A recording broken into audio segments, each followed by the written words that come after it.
ನಮಸ್ಕಾರ ಎಲ್ಲರಿಗೂ, welcome back to my channel. ಇನ್ನು ಯಾರು ಕೂಡ ನನ್ನ ಚಾನಲ್ನ ಸಬ್ಸ್ಕ್ರೈಬ್ ಆಗಿಲ್ಲ, ಪ್ಲೀಸ್ ಸಬ್ಸ್ಕ್ರೈಬ್ ಮಾಡಿಕೊಂಡು ವಿಡಿಯೋಸ್ನ ನೋಡಿ. ಹಾಗೆ ಪಕ್ಕದಲ್ಲೇ ಕಾಣುವಂತಹ ಬೆಲ್ ಐಕಾನನ್ನು ಪ್ರೆಸ್ ಮಾಡಿ ನಾನು ಹಾಕುವಂತಹ ಹೊಸ ವಿಡಿಯೋಸ್ ನೋಟಿಫಿಕೇಶನ್ ನಿಮಗೆ ಬರುತ್ತೆ.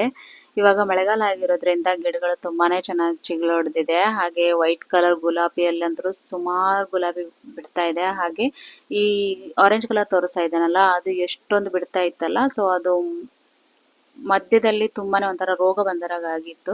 ಸೊ ಹಾಗಾಗಿ ಅದನ್ನ ಫುಲ್ ಟ್ರಿಮ್ ಮಾಡಿದ್ದೆ. ಇವಾಗ ತುಂಬಾ ಚೆನ್ನಾಗಿ ಹೂ ಬಿಡ್ತಾ ಇದೆ. ಹಾಗೆ ತುಂಬಾನೇ ಮೊಗ್ಗು ಕೂಡ ಬಿಡ್ತಾ ಇದೆ. ನಾವು ಈವ್ನಿಂಗ್ ಟೈಮ್ ಹಾಲು ತರೋಣ ಅಂತ ಹೋಗ್ತಾ ಇದ್ವಿ. ಯಾವಾಗ್ಲೂ ಪ್ಯಾಕೆಟ್ ಹಾಲೇ ತಗೊಂಡ್ ಬರ್ತಾ ಇದ್ದಿದ್ದು. ಆತ್ರೇನಿಗೆ ದನದ ಹಾಲು ಅಂದ್ರೆ ತುಂಬಾ ಇಷ್ಟ. ಸೊ ಹಾಗಾಗಿ ಅಲ್ಲೇ ಹತ್ರದಲ್ಲ ಹಾಲು ಸಿಗುತ್ತೆ ಅಂತ ಹೇಳಿ ಇವಾಗ ಡೈಲಿ ಹೋಗಿ ತಗೊಂಡ್ ಬರ್ತಾ ಇದೀವಿ. ಅವನು ಮುಂದೆನೆ ಓಡೋಗಿರ್ತಾನೆ, ಬೇಗ ಹೋಗ್ತಾನೆ ಅವನು. ಸೊ ನಾವು ಅರ್ಧ ದಾರಿ ಮುಟ್ಟೋಷ್ಟೊತ್ತಿಗೆ ಅವ್ನು ರಿಟರ್ನ್ ಬಂದಿರ್ತಾನೆ. ಸೊ ಹಂಗಾಗಿ ನಾನು ಆರಾಧ್ಯ ಹೋಗ್ತಾ ಇದ್ವಿ ಹಿಂದೆ. ಎಲ್ಲಿಗೆ ಹೋಗೋದು? ಜಾಗದಲ್ಲಿ ಬಾ.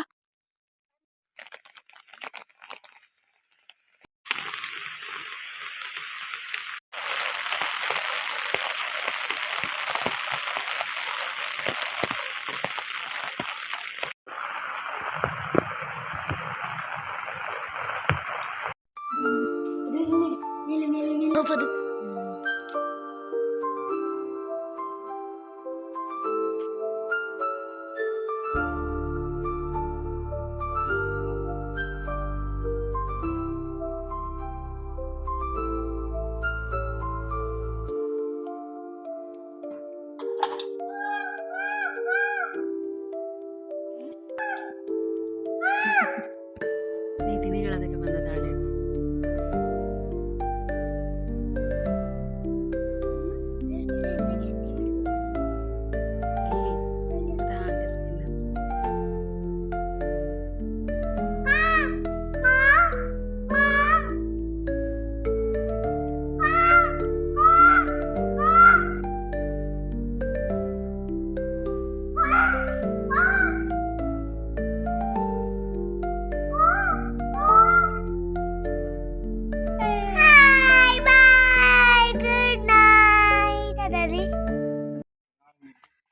ಅಪ್ಪ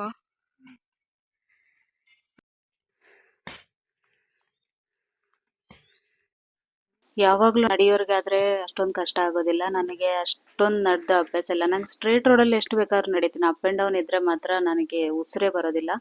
ಆ ಥರ ಆಗೋಗ್ಬಿಡತ್ತೆ, ಎದೆ ಎಲ್ಲ ಉರಿ ಬರುತ್ತೆ. ಸೊ ಒಂದ್ ಸ್ವಲ್ಪ ಸುಧಾರಿಸ್ಕೊಳಕ್ ಟೈಮ್ ಬೇಕು. ಈ ತರ ಮೇಲೆ ಹೋದ ತಕ್ಷಣನೇ ಹೈವೇ ರೋಡ್ ಕಾಣಿಸುತ್ತೆ ನಮಗೆ, ಉಪ್ಪಿನಂಗಡಿ ಮಂಗಳೂರು ಹೈವೇ ರೋಡು. ಇದು ಮೇಲ್ಗಡೆ ಈ ತರ ಡ್ರಿಲ್ ಇದು ಮಾಡಿ ಈ ತರ ಎಲ್ಲ ಹಾಕಿ ಸೇಫ್ಟಿಗೆ ಮಾಡಿಟ್ಟಿದ್ದಾರೆ. ಈ ತರ ಆ, ಒಂದೊಂದು ತೀರ್ಥಗಳಿವೆ. ಅಂದ್ರೆ ಒಂದು ಶಂಖ ತೀರ್ಥ, ಪದ್ಮ, ಚಕ್ರ, ಈ ತರ 4 ತೀರ್ಥಗಳಿವೆ. ಮತ್ತೆ ಗದಾ ತೀರ್ಥ ಅಂತ. ಶಂಖ, ಚಕ್ರ, ಗದಾ ಮತ್ತೆ ಇನ್ನೊಂದು ತೀರ್ಥ ಇದೆ. ಸೊ ಒಟ್ಟಾರೆ 4 ಇದೆ. ಅದು ಯಾವ್ಯಾವ ಶೇಪ್ ಅಲ್ಲಿ ಇದೆ ಅದೇ ತರ ಅದಕ್ಕೆ ಹೆಸರಿಟ್ಟಿದ್ದಾರೆ. ಹಾಗೆ ಇಲ್ಲಿ ಸ್ವಲ್ಪ ಮೇಲ್ಗಡೆ ಬಂದ್ರೆ ಈ ತರ ವಿವಿಂಗ್ ಪಾಯಿಂಟ್ ಇದೆ. ತುಂಬಾ ಜನ ಇದ್ರು, ಅಂದ್ರೆ ತುಂಬಾ ಕ್ರೌಡ್ ಇರ್ಲಿಲ್ಲ, ಸ್ವಲ್ಪ ಜನ ಇದ್ರು. ನೋಡ್ಲಿಕ್ಕಂದ್ರೂ ತುಂಬಾ ಚೆನ್ನಾಗಿ ಕಾಣುತ್ತೆ. ಬಟ್ ಅನ್ಎಕ್ಸ್ಪೆಕ್ಟೆಡ್ ಆಗಿ ಇಲ್ಲೊಂದು ಟ್ರೈನ್ ಹೋಗ್ತಾ ಇತ್ತು. ಅಲ್ಲಿ ಟ್ರೈನ್ ಹಳಿ ಇದೆ ಅಂತಾನೆ ಗೊತ್ತಿಲ್ಲ, ಬಟ್ ನಾವು ಹೋಗಿರುವಾಗ ಮಾತ್ರ ಅದೊಂದು ಕಾಣ್ತಾ ಇತ್ತಲ್ಲ, ನೋಡಕ್ ತುಂಬಾ ಚೆನ್ನಾಗಿತ್ತು ಅಲ್ಲಿ. ಕೈ ಹಿಡ್ಕೊಂಡು ಬಾ.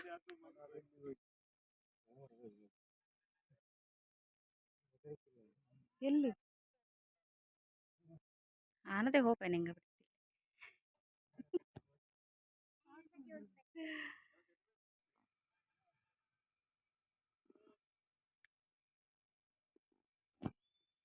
ನಮ್ಮ ರೈಲಲ್ಲಿ ಇಟ್ಟಿದ್ದು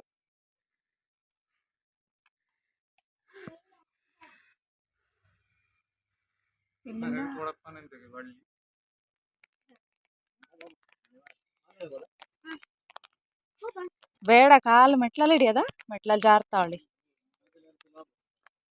ಮಗಳ ನೀನ್ ಕೈ ಹಿಡ್ಕೋವಿನದ ಅದ್ರದ್ದು ಎಲ್ಲೋದವಪ್ಪ.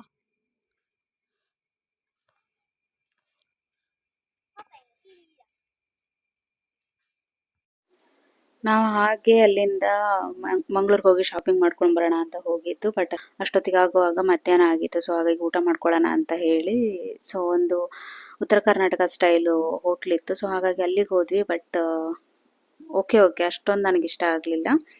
ಹಾಗೆ ಅಲ್ಲಿಂದ ರಿಟರ್ನ್ ಮತ್ತೆ ನಾವು ಬಟ್ಟೆ ಶಾಪಿಂಗ್ ಮಾಡಿಕೊಂಡು ರಿಟರ್ನ್ ಬಂದ್ವಿ. 2 ಡೇಸ್ ಆದಮೇಲೆ ನಮಗೆ ಒಂದು ಫಂಕ್ಷನ್ ಇತ್ತು, ಹಾಗಾಗಿ ಅಲ್ಲಿಗೆ ಹೋಗ್ತಾ ಇದ್ವಿ. ಅದು ನೇಮಿಂಗ್ ಸೆರೆಮನಿ.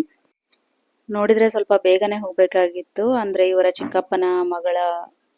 ಚಿಕ್ಕಪ್ಪನ ಮೊಮ್ಮಗಂತೆ ನಾಮಕರಣ. ಸೊ ಹಾಗಾಗಿ ಫಸ್ಟಿಗೆ ಒಂದು ಚೆನ್ನಾಗಿ ರೆಡಿ ಆಗಿದ್ದೆ, ಗೊತ್ತಲ್ಲ ಗಂಡ್ಮಕ್ಳದ್ದು ಇದು. ಸೊ ಅವರೇ ಹೇಳಿದ್ರು ಈ ಇಯರಿಂಗ್ಸ್ ಯಾಕೆ ಹಾಕಿದ್ಯಾ ಅಂತ ಹೇಳಿ. ನನಗೆ ಗೊತ್ತಿತ್ತು ಅವ್ರು ಹೇಳಿ ಅಂತಾನೆ ಕಾದು ಕೂತಿದ್ನೇನೋ, ಬಟ್ ಹೋಗಿ ಅದನ್ನು ಚೇಂಜ್ ಮಾಡ್ಕೊಂಡು ಬಂದೆ.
ಡೆಕೋರೇಷನ್ ಎಲ್ಲ ತುಂಬಾನೇ ಚೆನ್ನಾಗಾಗಿತ್ತು.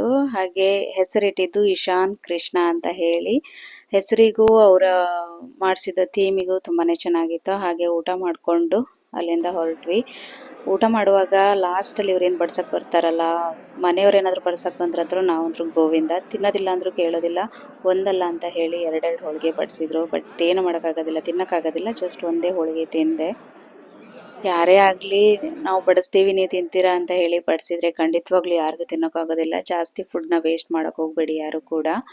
ಹಾಗೆ ಮನೆಗೆ ಬಂದಮೇಲೆ ಮತ್ತೆ ಕೂಡ ಮಕ್ಕಳಿಗೆ ರಜೆ ಇದ್ದಿದ್ದರಿಂದ ಸೊ ಮರುದಿನ ಪುನಃ ರಜೆ ಇತ್ತು ಅವರಿಗೆ. ಹಾಗೆ ಮಕ್ಕಳು ಒಂದು ರಟ್ಟಿನ ಬಾಕ್ಸ್ ಸಿಕ್ಕಿತ್ತು ಅವ್ರಿಗೆ. ಸೊ ಹಾಗಾಗಿ ಅದರಲ್ಲಿ ಏನೋ ಮಾಡ್ತಾಯಿದ್ರು. ಏನು ಮಾಡ್ತಿದ್ದಾರೆ ಅಂತಲೂ ಸಹ ಗೊತ್ತಿರಲಿಲ್ಲ ನನಗೆ. ಮತ್ತೆ ಹೇಳಿದರು ಹೀಗೆ ಬೆಕ್ಕಿಗೆ ಮನೆ ಮಾಡ್ತಾ ಇದೀವಿ ಅಂತ ಹೇಳಿ. ನಮ್ಮ ಮನೇಲಿ ಒಂದು ಬೆಕ್ಕು 2 ಮರಿನ ಇಟ್ಟಿತ್ತು. ಸೊ ಹಾಗಾಗಿ ನಮ್ಮ ಮಾತ್ರೆ ಅದಕ್ಕೆ ಒಂದು ಮನೆ ಮಾಡ್ತಾ ಇದ್ದ ಸೇಫ್ಟಿಗೋಸ್ಕರ ಅಂತ ಹೇಳಿ.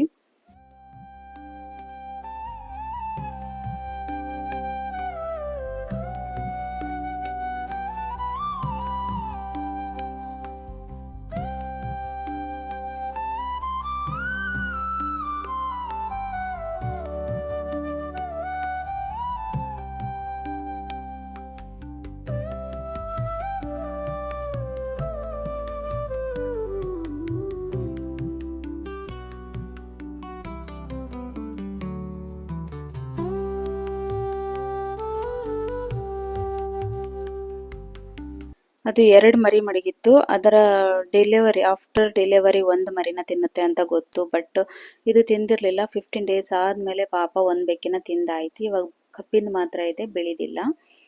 ಹಾಗೆ ನಾನಿಲ್ಲಿ ಹಾಲು ಕಾಯ್ಸಕ್ಕಂತ ಇಟ್ಟಿದ್ದೆ. ಹೆಚ್ಚಾಗಿ ಹಾಲು ಹೊತ್ತುತ್ತೆ ಅನ್ನೋರು ಈ ಥರ ಕೆಳಗಡೆ ನೀರು ಹಾಕಿ ಮೇಲ್ಗಡೆ ಹಾಲನ್ನಿಟ್ರೆ ತುಂಬ ಚೆನ್ನಾಗಿ ಕೆನೆನೂ ಬರುತ್ತೆ. ಹಾಗೆ ಹಾಲು ಕಾಯುತ್ತೆ, ಕೆಳಗಡೆ ಅಡಿ ಹಿಡಿಯೋದಿಲ್ಲ. ಸೊ ಯಾರಿಗಾದರೂ ಹಾಲು ಅಡಿ ಹಿಡಿಯುತ್ತೆ ಹೊತ್ತುತ್ತೆ ಅಂತ ಅಂದರೆ ಸೊ ಈ ಥರ ಮಾಡಿ. ಹಾಗೆ ನಾನು ಲಾಸ್ಟ್ ಸೀಸನ್ ಆಗಿದ್ದರಿಂದ ಹಲಸಿನ ಹಣ್ಣಿನ ಕೊಟ್ಟಿಗೆ ಮಾಡೋಣ ಅಂತ ಹೇಳಿ ಮಾಡ್ತಾ ಇದ್ದೆ.